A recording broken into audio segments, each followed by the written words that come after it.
Hi L welcome to SK fashions. So இன்றைக்கான blouse பார்க்கலாம். இந்த ப்ளவுஸ் பார்த்தீங்கன்னா ஒரு சில்க் காட்டன் ஒரு light green colour blouse. And saree பார்த்தீங்கன்னா ஒரு மாதிரி ஒரு டார்க் கலரில் ஒரு கனகாம்பர கலரில் ஒரு saree. ஸோ அதை கான்ட்ராஸ்ட் பண்ணி பார்த்தீங்கன்னா நல்ல ஒரு அழகான த்ரெட் ஒர்க் கொடுத்துருக்கோம். மிஷின் எம்ப்ராய்டரி யூஸ் பண்ணி கிட்ட காமிக்கிறேன், உங்களுக்கு தெரியுதுன்னு நினைக்கிறேன்.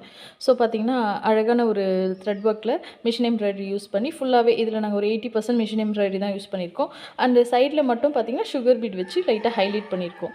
ஸோ இந்த ஒர்க் பார்த்தீங்கன்னா உங்களுக்கு ஆல்மோஸ்ட் ஆரி ஒர்க் அப்படின்ற அளவுக்கு உங்களுக்கு எடுத்து காமிச்சிருக்கோம். ஆனால் இதில் நாங்கள் மோஸ்ட்லி பார்த்தீங்கன்னா ஒரு 80% ஒர்க் எல்லாமே வந்து மிஷின் எம்ப்ராய்டரியில் பண்ணியிருக்கோம். ஸ்லீவ் போர்ஷன் பார்த்தீங்கன்னா ஃபுல் ஸ்லீவ் வச்சுருக்கோம். இதில் பார்த்தீங்கன்னா வந்து ஒரு 3 ஃப்ளவர் மட்டும் கொடுத்துட்டு கீழே பார்த்தீங்கன்னா ஒரு லைன் மட்டும் கொடுத்து அது சுகர் பீட் அண்டு வந்து ஒரு 3 பீட் வச்சு சின்ன சின்ன ஒரு டிசைன் கொடுத்து ஹைலைட் பண்ணியிருக்கோம். ஒரு சின்ன அங்கங்கே சின்ன சின்னதாக ஒரு மோட்டிவ்